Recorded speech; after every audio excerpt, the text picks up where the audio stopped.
ቴምር ይህ በበረሃው ወርቅነቱ የሚታወቀውና ለሺህ ዓመታት የሰው ልጅን ሲመግብ የቆየው ፍሬ ዛሬም ድረስ በዓለማችን ላይ ካሉ ሱፐርፉድ ወይም ደግሞ ድንቅ ምግቦች መካከል በቀዳሚነት ይጠቀሳል። በተለይ በሀገራችን ኢትዮጵያና በብዙ የእስልምና እምነት ተከታዮች ዘንድ ቴምር ከመንፈሳዊ እሴቱ ባለፈ ለጤና ያለው ፋይዳ ወደር የለውም። ነገር ግን አንድ እውነታ አለ። ማንኛውም መድኃኒት አጠቃቀሙ ካልታወቀ ጉዳት እንዳለው ሁሉ ቴምርንም በተሳሳተ መንገድ መመገብ ለከባድ የጤና ችግሮች ሊዳርገን ይችላል። ብዙዎቻችን ቴምርን ስንመገብ ለዘመናት ስንሰራቸው የቆየናቸው ልምዶች ሳናውቀው በሰውነታችን ላይ ትልቅ የሆነ ጫናን እየፈጠሩ ይገኛሉ። በዛሬው ቪዲዮአችንም ቴምርን እንደ መድኃኒት እንድንጠቀምበትና ካልታሰቡ የጤና እክሎች እንድንድን ሳይንስና ልምድ የደረሱባቸውን 10 አደገኛ ስህተቶች አንድ በአንድ እንፈትሻለን። ቪዲዮውን እስከ መጨረሻው በመመልከት የእናንተንና የቤተሰባችሁን የጤና አኗኗር ሁኔታ ዛሬውኑ ቀይሩ። ዝግጁ ከሆናችሁ ወደ ዝርዝር መረጃዎቹ እንለፍ። የመጀመሪያና አንደኛ ስህተት ቴምርን ሳያጥቡ መመገብ ነው። የመጀመሪያውና ትልቁ ስህተት ቴምርን ካለማጠብ የሚመጣ ነው። ቴምር ከዛፍ ላይ ተለቅሞ ለገበያ እስኪቀርብ ድረስ ለተለያዩ አቧራዎች፣ ነፍሳትና ኬሚካሎች ሊጋለጥ ይችላል። በተለይ በደረቁ የሚሸጡ ቴምሮች በላያቸው ላይ የሚጣበቁ ቆሻሻዎች በአይን ላይታዩ ይችላሉ። ከዚህም በላይ በንግድ መልክ የሚቀርቡ ቴምሮች እንዳይበላሹ በላያቸው ላይ ሰም ወይም ደግሞ ዋክስ ወይም ደግሞ ኬሚካል ሊረጭባቸው ይችላል። እነዚህ ቆሻሻዎችም ሳይታጠቡ መመገብ ለሆድ ህመም፣ ለተቅማጥና ለተለያዩም የባክቴሪያ ኢንፌክሽኖች ያጋልጣል። ስለዚህ ቴምርን ከመመገባችሁ በፊት በቀዝቃዛ ውሃ በደንብ ማጠባችሁን አትዘንጉ። ሁለተኛ ስህተት መጠኑን አለመገደብ ነው። ይሄ ማለት ከመጠን በላይ መመገብ። ቴምር ተፈጥሯዊ ስለሆነ የፈለግነውን ያክል መብላት እንችላለን ብለን ማሰብ የለብንም። ቴምር ከፍተኛ የሆነ የተፈጥሮ ስኳር ወይም ደግሞ ፍሩክቶስና ካሎሪ ይዟል። በውስጡ ከፍተኛ የግሉኮስ ፍሩክቶስና ሱክሮስ መጠንም ይዟል። አንድ መካከለኛ ቴምር 66 ካሎሪ ገደማ አለው። ቴምር ትንሽ ስለሆነ ብዙ ብንበላው ችግር የለውም ብለን እናስባለን። ነገር ግን ከመጠን በላይ መብላት የደም ስኳርን በከፍተኛ ሁኔታ እንዲጨምር ያደርጋል። ይህም ደግሞ በረጅም ጊዜ ለስኳር በሽታ በተለይ ለአይነት 2 የስኳር በሽታና ለክብደት መጨመር ዋነኛ ምክንያት ነው። በቀን ከ3 እስከ 5 ፍሬ በላይ መመገብ ለክብደት መጨመርና ለደም ስኳር መዛባት ምክንያት ሊሆን ይችላል። ስለዚህ ቴምርን በቀን ከ3 እስከ 5 ፍሬ በላይ መመገብ የለብንም ማለት ነው። እሱንም ጤነኛ ለሆኑ ሰዎች። ሶስተኛ ስህተት ከከባድ ምግብ በላይ ወዲያውኑ መመገብ።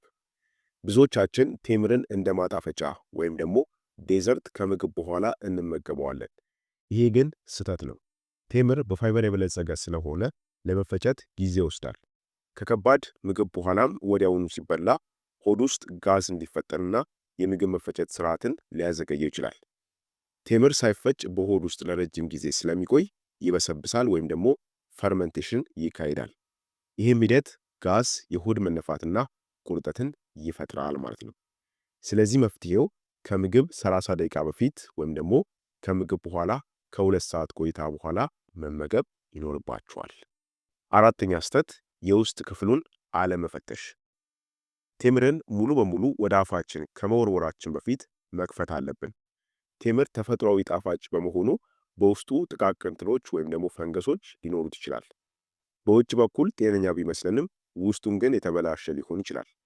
ሳናውቅ የምንመገባቸው እነዚህ ጥቃቅን ነፍሳትም ወይም ደግሞ ፈንገሶች ለምግብ መመረዝ እናም ለአለርጂ ምክንያት ይሆናሉ። ስለዚህ ማድረግ ያለባችሁ ሁልጊዜ ቴምርን ለ2 ሰንጥቃችሁት ውስጡን ካያችሁ በኋላ ተመገቡ። አምስተኛ ስህተት ከመተኛት በፊት ወዲያውኑ መመገብ። ቴምር ከፍተኛ ኃይል ሰጪ ነው። ከመተኛታችን በፊት ስንበላውም ሰውነታችን ያንን ስኳር ወደ ኃይል ለመቀየር ስራ ይጀምራል። በቴምር ውስጥ ያለው ከፍተኛ ስኳር ፈጣን ጉልበት ስለሚሰጠን እንቅልፍ ሊነሳን ይችላል። እንዲሁም ሌሊት የደም ስኳር መጠን እንዲዋዥቅም ያደርጋል። ስለዚህ ከመተኛታችሁ በፊት 3 ሰዓት በፊት ማለት ነው መመገብ ይኖርባችኋል። በልታችሁት ቶሎ መተኛት የለባችሁም። ስድስተኛ ስህተት የኩላሊት ህመም ያለባቸው ሰዎች ጥንቃቄ አለማድረጋቸው። ቴምር ከፍተኛ የፖታሽየም መጠን አለው። ጤነኛ ኩላሊት ትርፍ ፖታሽየምን በሽንት ያስወግደዋል። ኩላሊታቸው ደካማ የሆኑ ሰዎች ግን በሰውነታቸው ትርፍ ፖታሽየምን ማስወገድ ስለማይችል በደም ውስጥ የፖታሽየም መጠን እንዲጨምርና ለልብ ሥራ መስተጓጎልም ምክንያት ሊሆን ይችላል። በደም ውስጥ የፖታሽየም መጠን መጨመርም ሃይፐርካሊሚያ የልብ ምትን ያዛባል፣ ለድንገተኛ የልብ ድካም ይዳርጋል። በደም ውስጥ የፖታሽየም መጠን መጨመርም የልብ ምትን ያዛባል፣ እንዲሁም ደግሞ ለድንገተኛ የልብ ድካምም ሊያጋልጥ ይችላል። ስለዚህ የኩላሊት ታካሚዎች ቴምርን ከመመገባቸው በፊት የግድ ሐኪምን ማማከር ይኖርባቸዋል። ሰባተኛ ስህተት የታሸጉና የተቀነባበሩ ቴምሮችን መግዛት። አንዳንድ አምራቾች ቴምሩ እንዲያብረቀርቅና ማራኪ እንዲሆን ግሉኮስ ሲራፕ ይሄ ማለት ተጨማሪ ስኳር ይጨምሩበታል። እንዲሁም ደግሞ እንዳይበላሽ ሰልፋይት የተባለ ኬሚካልም ይጠቀማሉ። ይህም ተጨማሪ ስኳር ለውፍረት ሲዳርግ፣ ሰልፋይት ደግሞ ለአተነፋፈስ ችግርና ለቆዳ አለርጂ ምክንያት ይሆናል ማለት ነው። ስለዚህ ተፈጥሯዊና ምንም አይነት ማቆያ ኬሚካል ያልተጨመረበት መሆኑን አይታችሁ መግዛትና መመገብ ይኖርባችኋል። ስምንተኛ ስህተት ቴምርን ለብቻው መመገብ። ቴምር ብቻውን ሲበላ በውስጡ ያለው ስኳር በፍጥነት ወደ ደም ይገባል። ይህም የኢንሱሊን ሆርሞን በድንገት እንዲጨምር ያደርጋል። የደም ስኳር በፍጥነት ወጥቶ በፍጥነት ስለሚወርድም ቴምር ከበላን ከጥቂት ደቂቃዎች በኋላ ከፍተኛ የረሃብ ስሜትና የድካም ስሜት ይሰማናል። ስለዚህ ከፕሮቲን ወይም ደግሞ ከጤናማ ቅባት ጋር ለምሳሌ ከለውዝ ወይም ደግሞ ከሰሊጥ አቀላቅሎ መመገብ በደም ውስጥ ያለውን ስኳር ቀስ ብሎ እንዲጨምር ያደርጋል። ዘጠነኛ ስህተት ጥርሳችንን ወዲያውኑ አለማጽዳት። ቴምር የሚጣበቅ ይሄ ማለት ስቲኪ ባህሪ ስላለውና በስኳር የበለጸገ በመሆኑ ለረጅም ሰዓት በጥርሳችን ላይ ተጣብቆ ከቆየ ለጥርስ መበስበስ ከፍተኛ ምክንያት ይሆናል። በቴምር ውስጥ ያለው ስኳርም ለባክቴሪያዎች ምርጥ ምግብ ነው። ባክቴሪያዎቹ ስኳርን ወደ አሲድ በመቀየር የጥርስን ገጽ ይሄ ማለት ኢናሜልን ያበላሻሉ። ይህም ለጥርስ መበስበስና ለድድ በሽታ ይዳርጋል።